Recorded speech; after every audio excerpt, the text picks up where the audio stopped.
بسم اللہ الرحمن الرحیم۔ السلام علیکم تمام احباب کو پنجاب نگری میں خوش آمدید۔ احباب، اگر آپ میرے چینل پر نئے ہیں تو پلیز چینل کو سبسکرائب کریں، بیل آئیکن کے بٹن کو لازمی کلک کریں تاکہ ہر آنے والی نئی ویڈیو آپ تک پہنچ سکے۔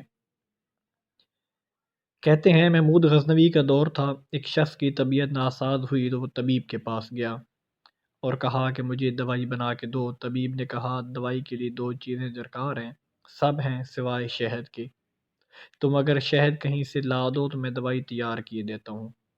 اتفاق سے موسم شہد کا نہیں تھا۔ اس شخص نے حکیم سے ایک ڈبہ لیا اور چلا گیا، لوگوں کے دروازے کھٹکھٹانے لگا، مگر ہر جگہ مایوسی ہوئی۔ جب مسئلہ حل نہ ہوا تو وہ محمود غزنوی کے دربار میں حاضر ہوا۔ کہتے ہیں وہاں ایاز صادق نے دروازہ کھولا اور دستک دینے والے کی روداد سنی۔ اس نے وہ چھوٹی سی ڈبیا دی اور کہا مجھے اس میں شہد چاہیے۔ ایاز نے کہا آپ تشریف رکھیے، میں بادشاہ سے پوچھ کے بتاتا ہوں۔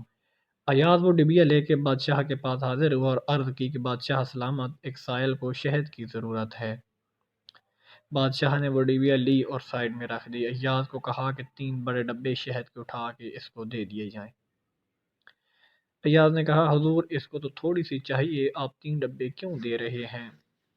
بادشاہ نے ایاز سے کہا ایاز وہ مزدور آدمی ہے، اس نے اپنی حیثیت کے مطابق مانگا ہے، ہم بادشاہ ہیں، ہم اپنی حیثیت کے مطابق دیں گے۔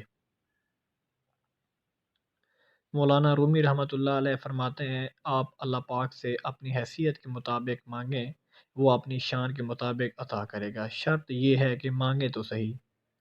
احباب، اگر ویڈیو پسند ہے تو پلیز میری ویڈیو کو لائک کریں اور شیئر کریں اور چینل کو لازمی سبسکرائب کریں تاکہ ہر آنے والی نئی ویڈیو آپ تک پہنچ سکے۔ ملتے ہیں انشاءاللہ نیکسٹ ویڈیو میں، تب تک محمد اسلام کو دیجیے اجازت، اللہ حافظ۔